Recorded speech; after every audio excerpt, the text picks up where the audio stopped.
Bonsoir, bonsoir à toutes et à tous, nous sommes toujours sur la revue des héros des démons de Tzeentch, et nous allons donc aller voir le héros, le héros démon qui est entre guillemets pas l'un des plus connus, mais presque, parce qu'il est l'un des héros qui a été mis à l'honneur, l'un des démons qui a été mis à l'honneur le plus au début d'Age of Sigmar, c'est le Gaunt Summoner, grâce notamment au jeu Silver Tower, puisqu'il était le boss final de Silver Tower. Moi, en l'occurrence, ma figurine vient de la boîte de jeu Silver Tower. Une figurine que j'aime beaucoup, même si il m'a fallu longtemps avant de trouver un schéma de peinture qui me plaisait. Notamment pour savoir comment j'allais faire la partie entre guillemets de pierre qui est sur sa tête et la gestion des yeux dessus. Mais voilà. Super figurine et aussi super unité en tant que règle. Et lui, il a eu des règles qui n'ont pas toujours été les plus simples à comprendre et à lire, surtout dans la version précédente. Aujourd'hui, ils ont simplifié le truc et c'est cool. C'est cool. Avant, il avait notamment l'une de ses règles d'invocation qui dépendait du fait qu'il y ait sur le champ de bataille un élément de terrain, un élément de paysage spécifique, qui était donc une porte de royaume. Et en fait, à part dans les White Dwarfs, clairement, il y avait quasiment jamais personne ne mettait une porte de royaume sur son champ de bataille. Donc c'était un peu couillon. Et c'était couillon parce que en fait, à l'époque, au tout début, dans la V1 de Age of Sigmar, c'était pour les concepteurs chez Game Workshop, dans leur façon de faire des guerres, de concevoir les champs de bataille de Age of Sigmar. Pour eux, c'était une évidence qu'il y avait forcément une porte de royaume sur un champ de bataille, parce que c'était un élément stratégique primordial dans le lore d'Age of Sigmar. Le seul truc, c'est que en fait, très souvent, la présence de la porte de royaume, j'ai dit porte de bataille, la porte de royaume, allait avantager certains types d'unités et certains types d'armées, et clairement désavantager l'un des deux joueurs. Du coup, en fait, personne ne jouait de porte de royaume sur les champs de bataille. Dans les faits, on voyait que c'est chez certains youtubeurs anglophones qui voulaient démontrer et mettre en place le beau jeu, entre guillemets, et dans les White Dwarfs. Sinon, dans les faits, il n'y avait absolument jamais de porte de royaume sur aucun de nos champs de bataille. Du coup, dans la V2 d'Age of Sigmar et pour les Battle Tomes les War Scrolls qui sont passés en V2, ils ont corrigé ça. Ils ont retiré les aptitudes qui dépendaient, pour être efficaces, de la présence de ce type de choses sur le champ de bataille. En l'occurrence, le Gaunt Summoner a vu ses règles simplifiées, on lui a retiré ça. Alors, le Gaunt Summoner, attention, Ah oui, excusez-moi, je vous ai pas repris le truc sur l'aptitude de commandement du fanal de sorcellerie du démon majeur pour la VOD précédente. C'était juste pour spécifier qu'effectivement une unité ne peut bénéficier qu'une seule fois de l'aptitude de commandement. On le sait, il n'y a pas de problème, vous inquiétez pas. C'est toujours la même chose. Aujourd'hui, les aptitudes de commandement, à part dans de très rares cas, ne se cumulent plus. Petit point sur le Gaunt Summoner, on verra plus tard, il n'invoque que 5 aurores, on le verra plus tard, il n'y a pas de problème. Le Gaunt Summoner, il coûte 240 points. 240 points. C'est ça qu'on veut. Donc, il a un mouvement de 5, ce qui est, entre guillemets, plutôt lambda, même faible pour un démon. Une sauvegarde de 6+, ce qui est tout pourri, mais c'est un sorcier. Une bravoure de 8, ce qui est plutôt pourri pour un démon, mais c'est pas grave, c'est un héros, donc en général, la bravoure est pas hyper importante pour une unité qui est une figurine unique, enfin une figurine seule. Et il a que 5 blessures, ça c'est un petit peu gênant pour une unité qui a 240 points, et pour surtout un personnage qui est aussi emblématique en termes de lore. On pourrait s'attendre à ce qu'il soit plutôt à 6-7 blessures. Bâton du changement, son armement. Portée 18, une attaque, toucher 3+, blessé 4+, pas de perforation, des 3 dégâts. Ouais, voilà, c'est anecdotique, à cause du blessé 4+. Lame vive langue, portée 1, attaque 1, toucher 3+, blessé 4+, perforation que dalle, dégâts 1, voilà aussi une attaque anecdotique. Donc il n'y a pas de choix d'armement, il a les deux, parfait. Aptitude, lame vive langue. Si le jet de blessure modifié pour une attaque de lame vive langue est 6, cette attaque inflige des 6 blessures mortelles à sa cible et la séquence d'attaque se termine. N'effectuez pas de jet de sauvegarde. Bon bah ok, c'est cool, il y a une option dans laquelle son attaque au corps à corps peut être efficace. Comme vous l'avez vu, de toute façon, vous n'allez pas baser quoi que ce soit sur ça. C'est si vous vous faites charger, peut-être vous aurez un peu de chance de vous en sortir grâce à ça, encore un petit coup de poker. Mais c'est au cas où, vous l'avez vraiment en dernier ressort, parce que dans les faits, qu'on vous compterez pas là-dessus pour gagner. Et puis vous avez quand même, comme on l'a dit, il a un châssis qui est très fragile, un sauvegarde de 6+, blessure de 5. Bon, par contre, il a effectivement un -1 pour être touché au corps à corps, parce que c'est un démon de Tsench. C'est ce qu'on appelle le locus de Tsench. Nous verrons ça dans 2 semaines. Ensuite, livre d'infâmes secrets. Ça, c'est la fameuse règle dont je vous parlais en introduction, qui a été modifiée. Une fois par bataille, au début de votre phase des héros, vous pouvez déclarer que cette figurine utilise son livre d'infâmes secrets. Dans ce cas, vous pouvez invoquer une unité de la liste ci-dessous sur le champ de bataille et l'ajouter à votre armée, mais le nombre de sorts que la figurine peut tenter de lancer à cette phase est diminué de 1. L'unité invoquée doit être placée entièrement à 9 pouces ou moins de cette figurine et à plus de 9 pouces de toute unité ennemie. Choisissez une unité de la liste suivante. Soit, donc là ça a été corrigé parce que c'était trop fort, soit 5 Pink Horror, 10 Bloodletters, 10 Plague Bearers, 10 Démonettes ou 6 Fury. Personnellement, j'apprécierais qu'on fasse passer le 6 Fury à 10 Fury. Il n'y a pas de raison qu'elle soit à 6. Elles sont certainement pas plus fortes que les autres.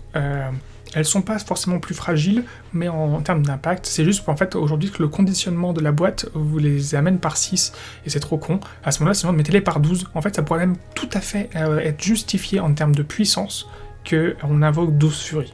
Ce serait plus équilibré. Là, aujourd'hui, jamais ce sera une option, une idée d'invoquer 6 Fury. C'est dommage, c'est dommage. J'ose espérer d'ailleurs que dans le prochain Broken Realms, eh bien, les Furies seront un peu EP pour les Furies de Be'lakor. J'ose espérer qu'ils les remettront un peu en valeur, sachant qu'il y a un petit clin d'œil aux Furies. Il y a un petit clin d'œil aux Furies avec Be'lakor. Nous avons donc en précommande la figurine de Be'lakor, qui est déjà en rupture de stock au niveau de la précommande. Et ici, en comparatif de taille, on nous a mis une Fury. C'est pas anodin, ils auraient pu mettre n'importe quelle figurine. En général, ils auraient même plutôt mis un soldat du chaos à côté pour nous comparer, en mettre un comparatif de taille. Ou ils auraient pu nous mettre l'ancienne figurine de Be'lakor pour nous mettre un comparatif de taille. Non, ils nous ont mis une Fury. Je pense que c'était intentionnel. Je pense qu'ils n'ont pas oublié que les Furies sont, entre guillemets, le démon générique de Be'lakor. Et c'est cool, et j'ose espérer que du coup, il y aura un War Scroll ou des règles pour les mettre un peu en valeur dans son Broken Realms. C'est cool parce que l'un des éléments sur lequel vous m'avez entendu pester...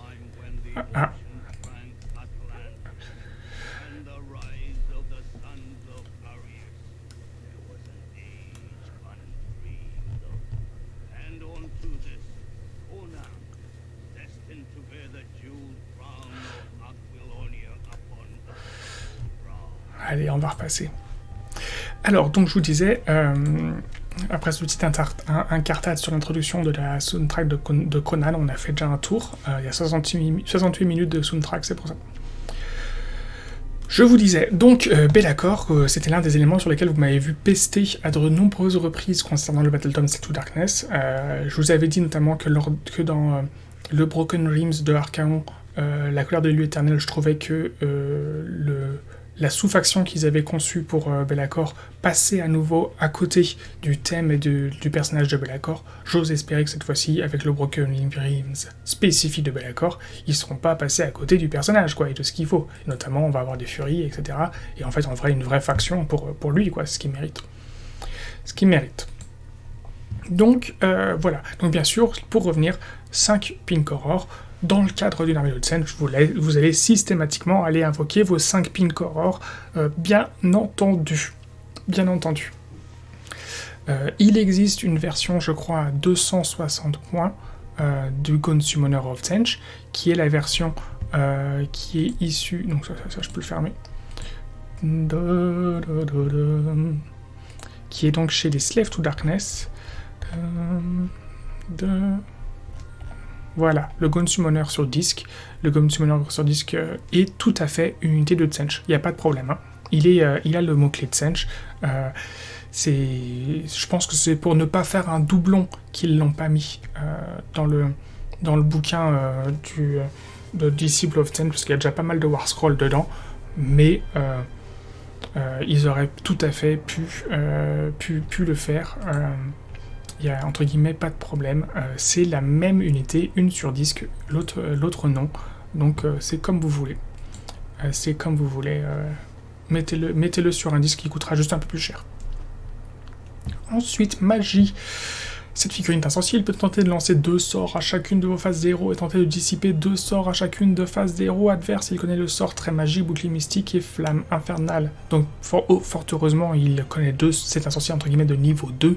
Comme ça, lorsque vous allez utiliser votre livre d'infâme secret, vous pourrez toujours lancer un sort. Hein. Flamme Infernale, ce sort est la valeur de lancement de 7. Si vous réussissez à le lancer, choisissez une unité ennemie visible à 12 pouces ou moins du lanceur et jetez un dé pour chaque figurine appartenant à l'unité cible. Oh, est-ce qu'on serait pas exactement dans le sort que je vous décrivais de tête lorsque je vous parlais lorsque je le mettais en comparaison avec le sort du démon majeur de Tsench générique? Eh bien oui. Jetez un dé pour chaque figurine de l'unité appartenant à l'unité cible. L'unité subit une blessure mortelle pour chaque jet de 5+. Jetez 3 dés au lieu de 1 pour chaque figurine si l'unité ennemie est un monstre ou une machine de guerre. Voilà, on est typiquement sur un sort qui est fait pour déboîter de la masse. Clairement, si vous visez une unité de gobelins ou de Mortek Guard, ça leur fera pas plaisir et ce sera bien mérité. Voilà. Donc trop cool. Donc c'est une unité à 240 points, bien entendu. Par exemple, invoquer des bouts de... Enfin, l'invocation vous réduit entre... En gros, ça invoque environ 100 points d'unité. Donc en vrai, c'est plutôt une figurine qui vous coûtera 140 points. C'est cool.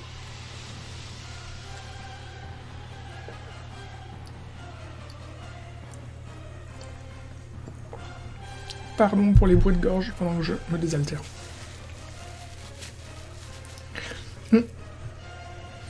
Ce truc de l'invocation fait qu'aujourd'hui, notamment quand on joue Démon de Tsench, fait qu'aujourd'hui on voit systématiquement le Gone Summoner dans les armées de Tsench.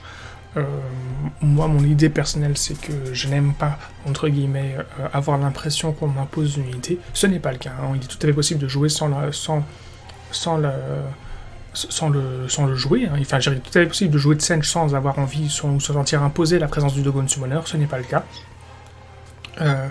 En l'occurrence, je sais très très bien qu'ils aient nerfé son invocation de Deep Incoror parce que ça le rendait trop systématique, trop fort.